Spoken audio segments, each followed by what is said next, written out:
আমার ইউটিউব চ্যানেলের পক্ষ থেকে তোমাদের সবাইকে স্বাগত।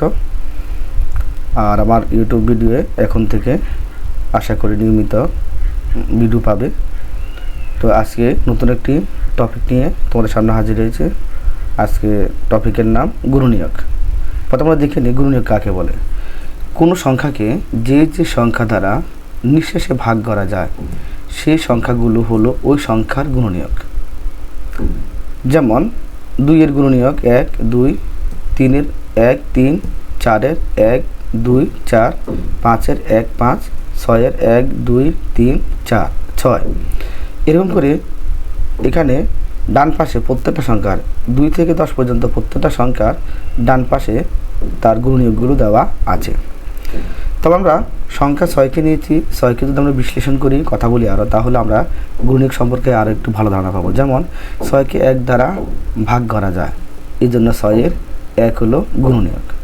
6কে 2 দ্বারাও ভাগ করা যায়, তাই 6 এর 2 গুণনীয়ক। 6কে 3 দ্বারা ভাগ করা যায়, তাই 6 এর 3 গুণনীয়ক। 4 দ্বারা ভাগ করা যায়, তবে নিঃশেষে 2 থাকে, তাই 4 6 এর গুণনীয়ক নয়। এরপর 5 দ্বারা ভাগ করা যায়, তবে 5 দ্বারা ভাগ করা গেলেও 1 থাকে অবশিষ্ট, এই জন্য 5 গুণনীয়ক নয়।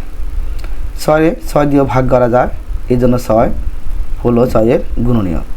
তাহলে আমরা লক্ষ্য করলাম 1, 2, 3 আর 6 হলো 6 এর গুণনীয়ক।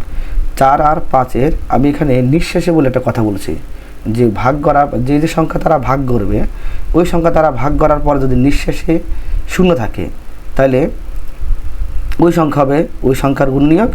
আর যদি ভাগশেষ থাকে, তাহলে ওই সংখ্যাগুলো কোনো গুণনীয়ক হবে না। তাহলে আমরা দেখতে পেলাম 1 থেকে 6 দ্বারা যদি গুণ করি 6কে, তাহলে 1, 2, 3 আর 6 দ্বারা ভাগ করা যায়, 4 আর 5 দ্বারা ভাগ করা যায় না। তাই 1 থেকে 1, 2, 3, 6 হলো 6 এর গুণনীয়ক, আর 4 আর 5 গুণনীয়ক নয়। আশা করি সবাই গুণনীয়ক বুঝতে পেরেছ। ধন্যবাদ।